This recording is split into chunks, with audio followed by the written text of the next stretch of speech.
March 22nd, 2017, coalition commanders faced a terrifying possibility. ISIS controlled a massive dam in northern Syria, one capable of flooding entire towns downstream if destroyed. And to make matters worse, the city surrounding it was packed with mines, tunnels, snipers, and suicide bombers. Every road leading to the dam was heavily defended. A direct assault on the dam could cost hundreds of lives, so instead, the coalition launched one of the boldest operations of the war against ISIS. American helicopters thundered behind enemy lines, dropping assault forces deep inside ISIS territory as A-10 Warthogs ripped apart ISIS counterattacks from above.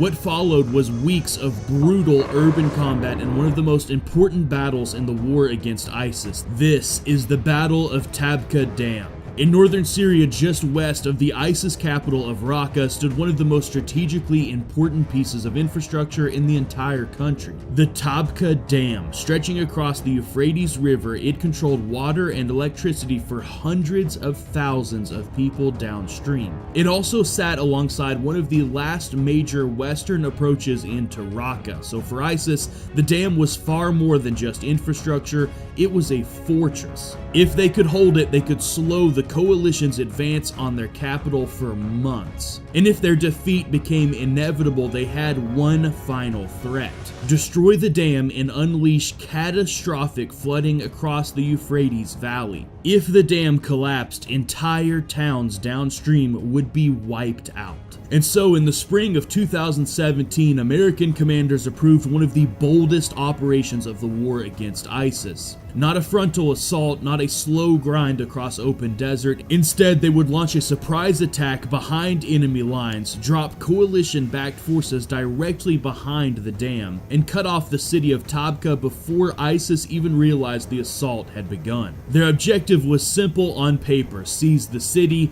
capture the dam intact, and break open the road to Raqqa. But ISIS understood exactly what was at stake. They had spent months preparing Tabqa for battle. Buildings were turned into bunkers, machine gun nests were dug into apartment blocks, tunnel systems snaked beneath the streets, and suicide car bombs sat hidden in garages, waiting for the moment coalition troops entered the city. Every road was mined, every approach was covered. ISIS had transformed Tabqa into a trap, and the men tasked with taking it would have to assault directly into the kill zone, knowing that if they failed, the entire offensive against Raqqa could collapse before it ever truly began. In the early hours of March 22nd, 2017, the silence over northern Syria was shattered by the sound of rotor blades. A formation of American helicopters surged low across the desert, flying dangerously low to avoid detection as they raced toward the western shore of Lake Assad. On board were hundreds of coalition-backed Syrian Democratic forces supported and coordinated by American Special Operations personnel, tasked with executing one of the most ambitious airborne assaults of the anti-ISIS war. Their plan was extremely bold. Rather than attack Tabqa head-on from the east, coalition planners intended to leapfrog ISIS defenses entirely, landing assault forces behind enemy lines on the far side of the lake and severing the roads connecting Tabqa to Raqqa before ISIS had any time to react. If successful, the maneuver would trap ISIS defenders inside the city and isolate the dam entirely. But there was a problem. The landing zone sat deep inside hostile territory. If ISIS identified the helicopters in time,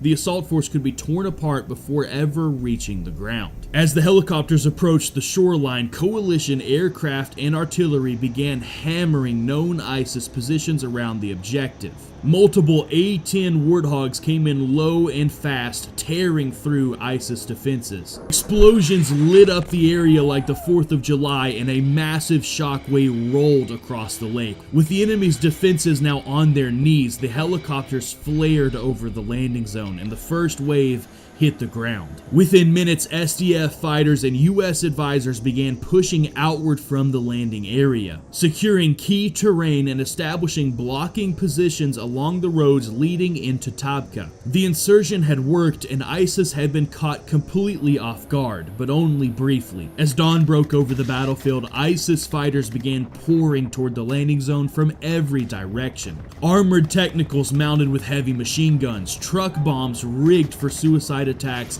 and infantry teams moving through villages and irrigation ditches trying to slam into the newly established coalition foothold before it could expand. What had begun as a surprise insurgent was rapidly becoming a desperate fight to hold the perimeter. And overhead, coalition aircraft circled, ready to unleash hell on any ISIS force bold enough to counterattack in the open. Because if the landing zone fell, every man on the ground risked being cut off and surrounded deep inside enemy territory. The moment ISIS realized coalition forces had landed behind their lines, they launched a full-scale counterattack. If you want to see the uncensored footage from this video, our Patreon page is currently 75% off, so hit the link down below to see our full archive of uncensored footage that was too graphic to show on YouTube. Black smoke rose from nearby villages as ISIS commanders scrambled every available fighter toward the coalition foothold. Within minutes, the desert around the landing zone erupted into chaos. Pickup trucks mounted with heavy machine guns tore across the open terrain. Mortar rounds began crashing into freshly established coalition positions. And then spotters overhead identified the first major threat. A large truck, heavily armored in welded steel plates, burst from concealment and accelerated directly toward coalition lines. It was an ISIS suicide bomb truck, and it wasn't alone. Suddenly another appeared, then another, and another. ISIS wasn't probing the perimeter, they were trying to annihilate it before coalition could dig in. But overhead, American aircraft immediately rolled into action. An A-10 Warthog immediately dove toward the battlefield and lined up on the lead suicide truck. The pilot squeezed the trigger and the A-10's GAL-8 Avenger cannon roared to life. If you want to see the uncensored footage from this video that was too graphic for YouTube, our Patreon page currently has a whopping 90% off sale, so now is the perfect time to join and access our full library of uncensored footage. A stream of depleted uranium rounds ripped across the desert, walking directly into the armored truck. The vehicle instantly detonated in a massive fireball before ever reaching friendly position. Seconds later, another ISIS bomb truck attempted to maneuver through a different approach route. But it didn't last long because a second A-10 Warthog rolled in and dropped one precision-guided bomb. It slammed into the nose of the truck, destroying it in an instant and sending a massive mushroom cloud into the air. The shockwave of the two destroyed suicide trucks rattled the battlefield, but ISIS kept coming. Fighters poured from compounds and irrigation ditches in coordinated waves. Using the smoke rising into the air from the two destroyed armored trucks as cover from coalition air support overhead. They knew if they could collapse the landing zone now, the entire operation would die on that shoreline, and for the next several hours, the battlefield became a slaughter. A-10 Warthogs and other coalition strike aircraft circled continuously overhead, diving one after another into attack runs on ISIS forces desperately trying to mass for repeated assaults. Anytime armored technicals or troop formations emerged from cover, they were hit hard. GAL-8 Avenger cannons shredded pickup trucks before they could deploy heavy weapons. Precision bombs collapsed ISIS fighting positions in nearby villages, and armored drones tracked retreating fighters and eliminated them as they fled the battle. But still, ISIS commanders refused to relent. By mid-battle, multiple attack waves had been broken apart, and yet fighters continued launching desperate assaults from every direction. Entire groups of ISIS militants were caught in the open trying to reposition between compounds, only to be obliterated by A-10 Warthogs before ever even reaching the front. The desert west of Tabqa became littered with burning wreckage. Cratered roads, destroyed machine gun trucks, bodies scattered across open ground where ISIS assaults had been cut down from the air. By nightfall, the coalition foothold still stood. ISIS had thrown everything they had at the landing zone and failed miserably. Their Their attempt to crush the air assault had instead cost them hundreds of fighters, dozens of vehicles, and much of the mobile reserve they had intended to use to defend Tabqa. But if coalition troops on the ground thought the hardest part of the battle was over, they were wrong. Because ISIS had never intended for the real fight to happen in the open desert. Their true defensive line waited deep inside the city, and the moment coalition forces entered Tabqa, they would be walking into a fortress built for urban combat. With the enemy's desert counterattacks shattered, coalition-backed forces turned east and began their assault into Tabqa itself. And the moment they crossed into the city, everything changed. Out in the desert, coalition air power had dominated the battlefield. Inside Tabqa, that advantage shrank dramatically. ISIS had spent months preparing for this exact moment. The city had been transformed into a fortress. Apartment blocks were reinforced into bunkers. Windows were cut into walls for overlapping machine gun fire. Stairwells and doorways were rigged with explosives. Entire blocks had been laced with IEDs and booby traps. And beneath the streets, tunnel networks snaked through the city, allowing ISIS fighters to move unseen between fighting positions. The coalition advance slowed to a crawl almost immediately. The first assault teams pushing into the outer neighborhoods were met by a storm of gunfire from multiple directions. Machine guns opened up from upper story windows. RPG teams fired from alleyways before disappearing back underground. Snipers engaged from rooftops, forcing troops to take cover behind walls and vehicles. Every time coalition-backed fighters secured one block, ISIS would suddenly emerge from tunnels behind them and launch another ambush. There was no front line. The enemy was popping up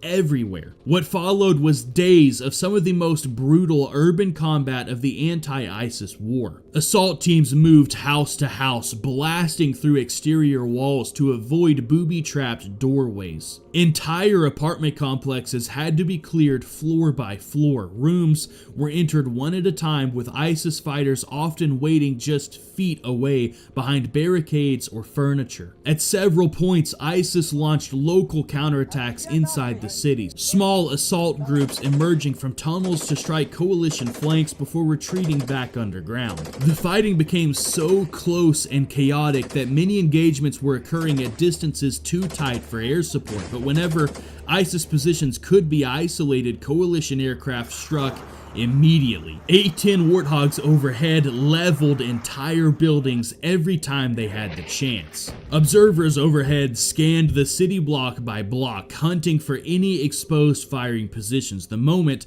ISIS fighters were spotted massing into a building or a rooftop position, the A-10s were called in, dropping precision-guided bombs directly on the enemy's position, leveling entire blocks. And whenever ISIS made the mistake of trying to reposition across exposed streets or outer sectors of the city, the Warthogs rolled in low, hammering identified enemy positions with devastating 30mm cannon fire. But even with constant air support, progress remained painfully slow. Because ISIS understood the coalition's greatest vulnerability. The closer the fighting moved toward the dam, the more restricted coalition firepower became. No one wanted to risk catastrophic damage to the structure. That meant ISIS defenders around the dam complex could fight knowing coalition aircraft and artillery would have to exercise extreme caution, and they exploited that to the fullest. ISIS concentrated some of their most determined fighters around the final approaches, turning the area surrounding the dam into the most heavily defended section of the battlefield.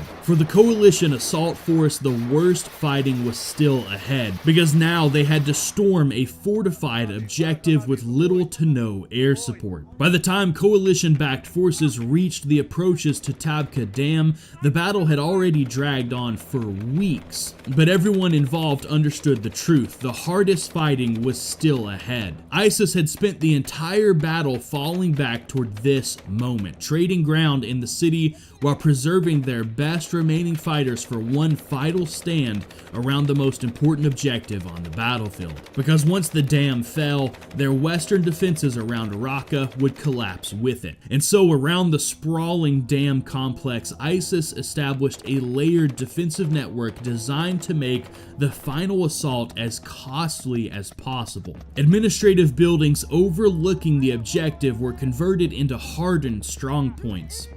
Maintenance facilities became fortified bunkers, machine gun nests were cut into concrete structures with commanding fields of fire over the approaches. Snipers occupied rooftops and upper floors, while RPG teams waited in concealed positions to engage any assault force that moved into the open. And if all that wasn't bad enough, even the terrain itself favored the defenders. Unlike the tight urban streets of Tabqa, the approaches to the dam offered far less cover. To reach the objective, assault forces would have to cross exposed stretches of ground under direct observation from entrenched ISIS defenders. And remember, worse of all, they could not risk catastrophic damage to the dam. A major structural failure could flood downstream population centers, devastate infrastructure, and create a humanitarian disaster. That meant many of the coalition's most destructive fire support options were effectively off the table. No flattening the objective with heavy bombing, no massed artillery saturation, and no overwhelming the defense with brute force.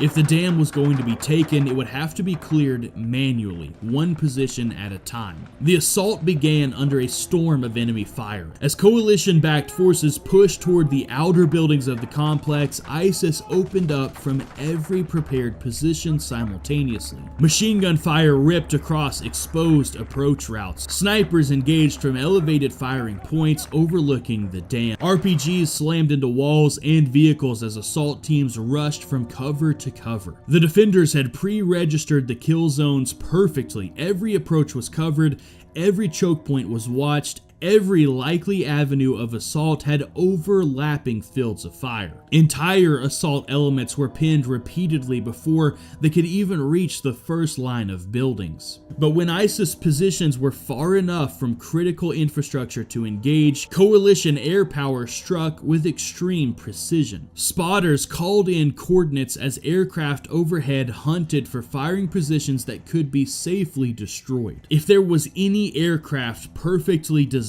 for this type of danger-close operation, it's the A-10 Warthog. Using its GAU-8 Avenger cannon, the A-10 Warthog's overhead carefully and slowly took out any and all exposed outer defenses. But even so, the assault force would still have to finish the job up close. Coalition-backed fighters began storming the outer buildings surrounding the dam one by one. Inside, every individual structure became its own battle. Doors were breached under fire, rooms were cleared in violent close-quarters engagements.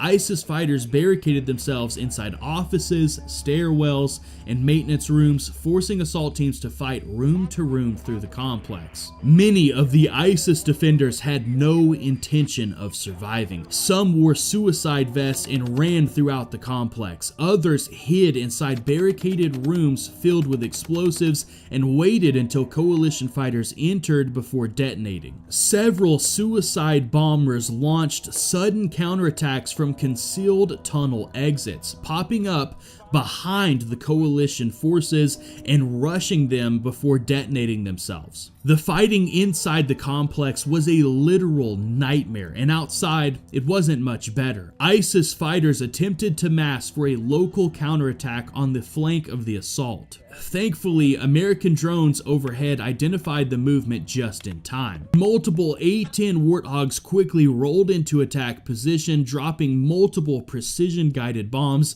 directly on the enemy, ripping them to shreds. The counterattack collapsed almost as quickly as it began, but still, ISIS was not ready to give up. For hours, the fighting raged across the dam. Smoke filled the air, concrete structures burned, the sound of gunfire and explosions echoed across the Euphrates. Every time one ISIS strongpoint fell, the enemy would just retreat back to another. But slowly and relentlessly, the defenders were pushed back, one building at a time, one bunker at a time, one room at a time, until finally by late May 2017, the last organized ISIS resistance around the dam began to crumble. Surviving fighters either fled east towards Raqqa or were killed where they stood. After weeks of brutal urban and industrial combat, coalition-backed forces secured the Tabqa Dam intact. With the Tabqa Dam now secured, ISIS had lost one of its most strategically important positions in all of Syria. The western approaches to Raqqa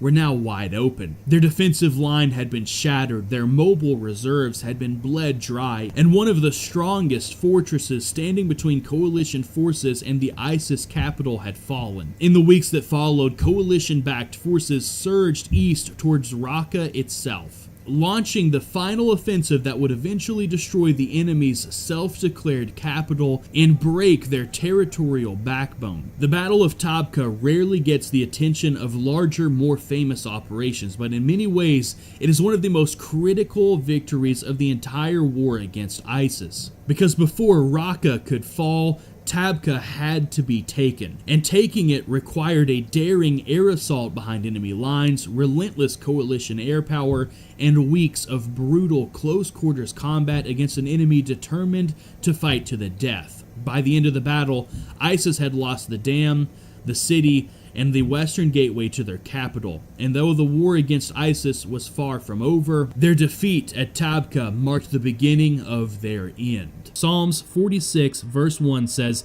"God is our refuge and strength, a very present help in trouble." Not distant, not absent, present, even in chaos. And whether it's war zones overseas or battles you're dealing with in your own life, that truth still holds strong. If you've never put your faith in Jesus, it's not about having everything figured out. It's not about being perfect. It's about recognizing that you need Him and choosing to trust Him. Romans 10 verse 9 says, "If you declare with your mouth Jesus is Lord and believe in your heart that God raised Him from the dead, you will be saved." Thank you all so much for watching this video. God bless you and your families, and God bless America.